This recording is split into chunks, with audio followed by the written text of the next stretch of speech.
Hey YouTube, coming at you with an Ultra League here from Eleanor, who wrote, I lucked out and hatched a ranked 1 Tinkaton for Ultra League. I wasn't sure if Bulldoze would be better than Heavy Slam, but Heavy Slam seemed to have play in the Ultra League. Hope you and your family are doing well. Thanks for the content. So, yeah, most people are using Bulldoze in the Great League just for some coverage. I don't like Bulldoze at all. It's a terrible move ever since they nerfed it. I just think that getting the raw damage of Heavy Slam is better.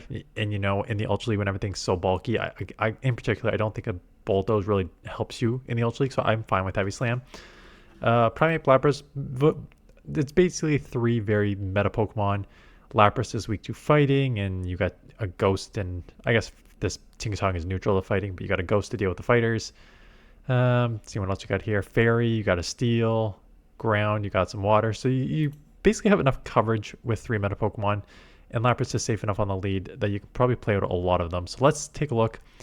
I'm not positive. Actually, let me just stop it right now. I'm usually pretty good at deleting teams if I don't cover them and the season turns over because the meta has shifted up enough. I I feel like this is one that may have been either earlier in the season or just at the ending of last season. And so if you don't see a lot of Galacipods and stuff like that, maybe it's a thing. But just taking a look at the current, so that is to say, if you don't see Galacipod and other things that are buffed up this season in this, it could have been at the ending of last season. That being said, like Belly Bolt, sure, but you can kind of deal with that with Annihilape and Tinkaton. Tinkaton in particular as a fairy resisting the sucker punches.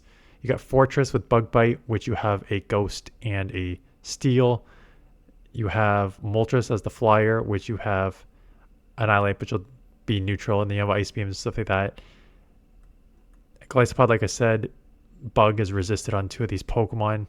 Tentacruel, Poison's resisted on two of these Pokemon. So even if this was at the end of last season, this team is probably very strong in the current meta, given that what is buffed this season and how it covers it. But we'll see if it is. We have a Goodra on the lead here, opting to stay in for a bit with the Psywaves, not wanting to take a potential Thunder Punch because it has Aqua Tail Thunder Punch. So trying to catch that on the Annihilape. Not even going to bait a close combat, just going to go straight Rage Fist here. That lands. They will get to a second move. Again, you won't take out, but we'll chip you to the red here. Or yellow, I guess. And now we'll get to another Rage Fist, I think, before we get taken down here. Barely. But that'll be enough to grab a shield or take Switch here, which could be very valuable. We'll see what's in the back.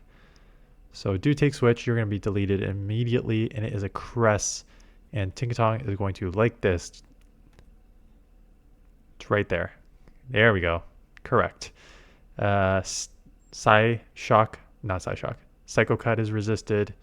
Oh, nice catch on them. I guess a catch. Psyshock resisted. Grass Knot resisted. Everything that is, is coming your way would be resisted. So easy alignment there. Easy alignment on the Swampert here. I really don't know even what they're saving shields for in this scenario. Like, they need to... Like, Cress has no play. And, like, why would you save two shields for Cress when you have a Tink that just resists every single moveset here? So Grass Knot lands and not enough to take out. You should, like, think about shielding here. I know you're not just because Tink is absolutely dominant. I potentially would shield here to try to grab a shield with Sparkling Aria or chip it. I don't understand. And also, no with Heavy Slam. That's a hard no. Why am I saying it's a hard no? Well, you can look at the counts and just look at the difference in the counts, how it is only like one extra Fairy Wind for everyone. And Fairy Wind's only a 2-turn move. The difference between Heavy Slam and Play Rough is 24 damage. Heavy Slam is 84 damage and Play Rough is 108. And so the damage per energy on Heavy Slam is 1.68 and Play Rough is 1.8. So for me, the extra one Fairy Wind, a 2-turn move it takes to get to the Play Rough is almost always worth it as long as it's not like resisted. So Play Rough is the way to go in these matchups. No point of just throwing the Heavy Slam here if you were going to use Tink. So there we go. That lands. Yeah, I was gonna say, does not matter in the ending because you just had such a wall to it, but just for future reference. Rhyperior. Is this a Rock Wrecker or Mud Slap? Mud Slap that, sorry. I said Rock Wrecker. Rock Wrecker is the charge move, but it could potentially have like a Rock fast move, like a Smackdown. But Mud Slap makes way more sense. They do shield, and now you gotta worry, right? Is it a Breaking Swipe or is it a Rock Wrecker that will almost one-shot? It is a Rock Wrecker, and that takes you to the deep red and takes you out before you get to another move. Annihilape is super effective here.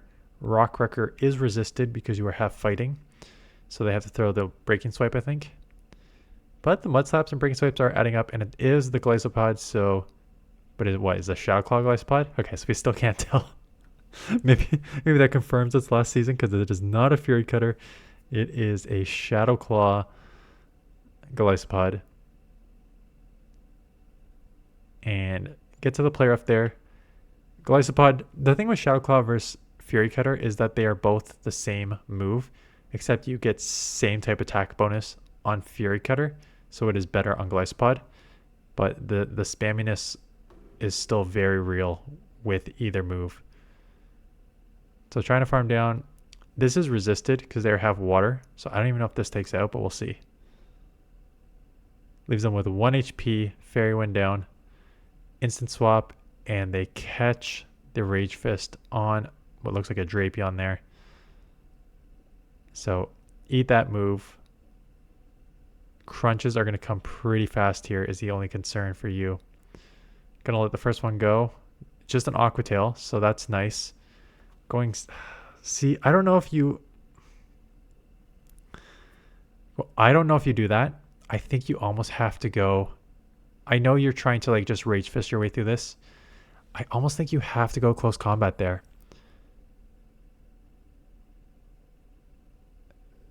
They were very aggressive, and unfortunately you had to commit to the Fairy Wind down because they had a charge move. They had a shield, so you wouldn't have taken it anyways. Okay, this is quite a bad lead. I'm surprised you're actually not... I know Sparkling Aria is super effective, and Thunderfang is not adding up a lot yet. Thunderfang is super effective though, so these moves are adding up a little bit here on the water Pokemon. But Sparkling Aria ships it to the... I guess between Thunderfang being super effective, but generally bad charge moves, versus Psywave being resisted, but great charge moves. Grabbing a shield there. Maybe it is worth staying in this matchup. Maybe it's net neutral here. They do get the lowering of the attack, so even if you get this Sparkling Aria off, I don't think it'll KO anymore because they lowered your attack, and they could probably just farm and try to snipe. Maybe nope, just a Break and Swipe.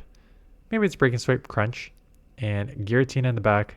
Dragon Breath, so at least that's not super effective. We have the Rage Fist, but we are running counter, so it's a little slower to get to them, but unless it's Shadow Sneak. Maybe you even live a Shadow Sneak. It would have been close, because that would have been super effective, but it was just a Claw, Dragon Claw, so you live that, get off another one. They do commit the double shield, so Tink will get in here, and it is a Crest, so this is again a fantastic backline to see. You should be just saving shields for the Giratina because the tried to make a catch. I don't like that catch. Not that either of these Pokemon have any move that you need to worry about resetting on. Like it doesn't have like a Breaking Swipe or anything that will lower your attack. I'm trying to think of any of the... I'm trying to think if Future Sight has any secondary moves. But you generally like to leave a Pokemon... Like a catch is not a bad option. But you usually like to keep at least one Pokemon around in case you need to reset on something here. But I don't think there's any move you need to reset. Shadow Snake, they've got a lot of energy, so I would probably try to get this out of here sooner rather than later. Play Rough lands, 1 HP, goodbye. Lots of Crest. Crest hasn't been that meta in a while in the Ultra League.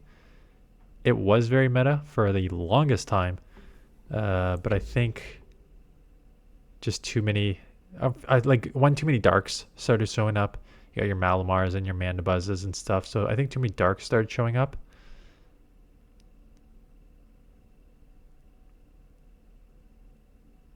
So back into a Steelix Lapras matchup here.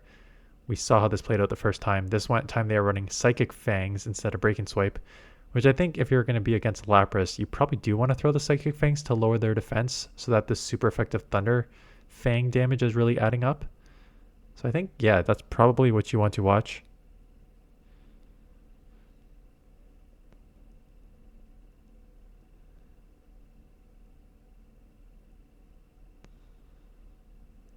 So there's the third Psychic Fangs. You've already grabbed one shield. I'd be surprised if they double shield, but no, they do not. And again, try to snipe, and this one successful. They go down with a lot of energy. Unfortunately, you are with Drift Blim here, which is doing super effective, but you do have Rage Fist. So this is the only problem. So these snipes that you've been doing, are they worth it? And I don't know. That snipe worked, but what if it didn't? What if they got, oh, you got to get them in, you know you got to get the move off there instead of going down with a ton of energy. Steelix only has a couple weaknesses. I guess it's got like three, maybe three off the top of my head. Ground, fighting, and water. So if you give up switch into one of the weaknesses, they may have an answer to it. And they did. They had Drift Blim as the flyer to a fighter or weakness. So I always say like there's only 3 win cons and switch is one of them. So giving up switch there to try and snipe, which that one did work successfully, but the first one didn't. So potentially like getting hit with like a psychic move that lowers your defense, like Psychic Fangs, that hits super effective, lowers your defense, and giving up switch just doesn't seem like it's a combo that is worth it to me. So getting off play rough, but they got a shield and you just lost that matchup. Okay, Dragonite, Psywave neutral, Dragon Breath neutral, gaining to a move, going to bait, could be superpower, but you probably do live superpower. It's just a Dragon Claw. You know, I don't know if I like that shield. Here's the positive for this team. Lapras is pretty tanky. Annihilape is pretty good as a fighter for tank, and Tinkaton as an XL. Is it XL in this league? I don't know what. I've never used Tink. I don't think I've used Tink in the Ultra League yet, so I don't know how bulky it is. But I think it's probably okay. So you don't need, like, if you want to use a shield for Lapras, you have the ability to. Chipping with Sparkling Aria just to get your Tink on their fairy, and their fairy has absolutely no move to throw at you. Trailblaze and everything's resisted, so you should be farming up too. Yeah, and you are. And yes, Heavy Slam is super effective on fairy, so that is correct move to go here. But yeah, you can just take that move. See if you undercharge or anything. Nope, just going for the full shot here. Does KO. What's left? Feraligatr. Yeah, I may have gone a little more energy, just because whenever you're in a matchup where you just absolutely wall your opponent like that, I think taking whatever little chip damage they're throwing at you, it's worth it just to get that extra energy.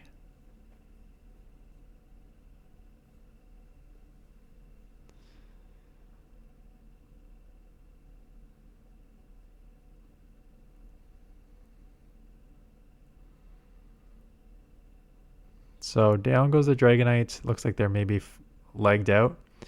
Yeah, I mean, you had a shield advantage anyways, but just take it out with the counters. Moltres. Here's how we tell. We haven't seen a lot of the buff Pokemon, and if this Moltres doesn't have Fly, if it has like Brave Bird Payback, it's probably without Ancient Power. Okay, so this is last season because there's Ancient Power, because there's no way you run Ancient Power on this thing. It's either Fly Brave Bird or Fly Payback, or if you really want to be super crazy, Payback Brave Bird. But there's no scenario that you run Ancient Power this season. So this is from, I thought I remember leaving like maybe 1 or 2 from last season that were just like, and the logic that I used at the time was this team will still have play in the new season of GBL. And I think I stand by that. You're not seeing the new Pokemon, but I think that these Pokemon all have play against the new Pokemon. Coming in with an Obstagoon into a Tinkaton, you do have two answers for this. Throwing the first play rough there, tried to catch the move, but it's all maybe cross chop. Why are we honestly, why are we shielding? Cross chop at best. Obstruct is resist. All dark moves are resisted on Tink. I think you just let that move go on Obstagoon. They're trying to buff their defense, but to what effect there against the super effective Annihilape or super effective Tink? So kind of a no man's land for the Obstagoon here.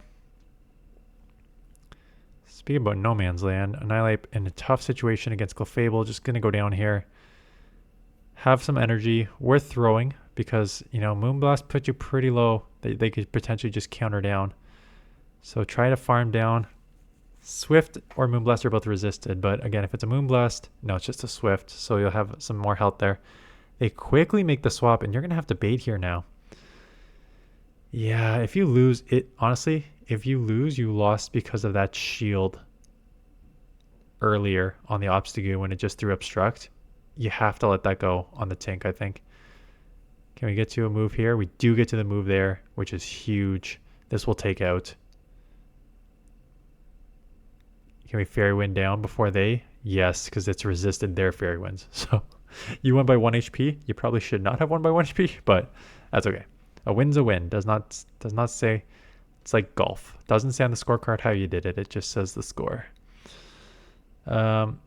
This is an evenish matchup. The claws are adding up at a similar pace to Psywave, maybe the same pace. Hydro Cannons and Sparkling Auras are going to do kind of the same anyways. Pacing is similar. So it's kind of an evenish matchup. It looks like Lapras has enough bulk here that maybe you should be okay, but here comes the third Hydro here. I think you'll live with like 1 or 2 HP, but not wanting to risk it here, wanting to get off all that energy. If this lands, you could probably Psywave down.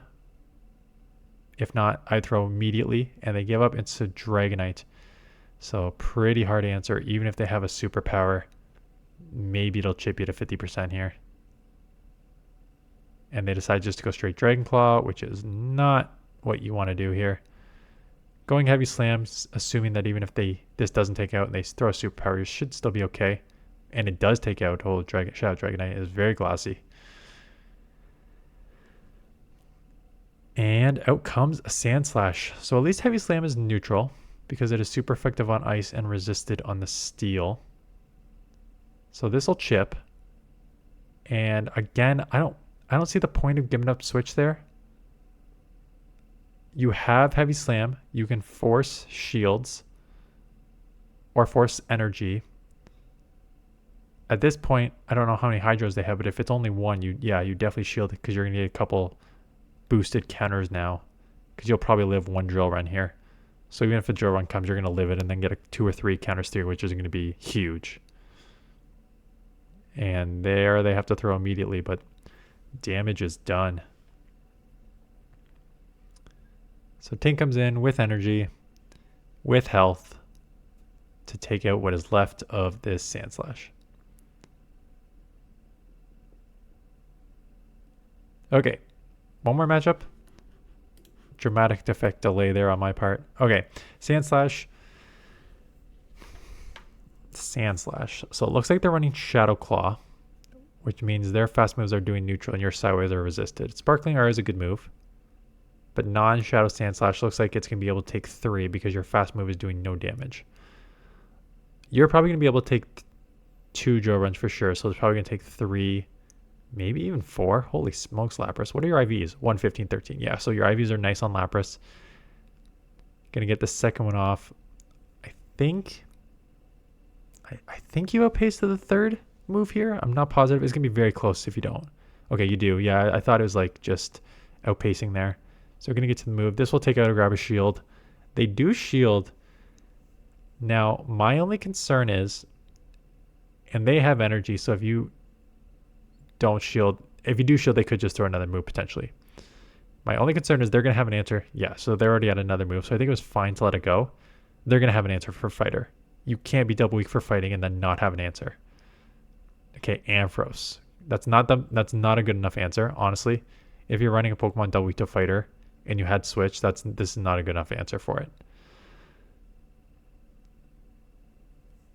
So going to shield and try and get that Rage Fist to grab the second shield or take this out. But they're already at a second move. So we're going to let that Thunder Punch go. Get that Rage Fist. We're going to roll the dice into the last Pokemon here. We are.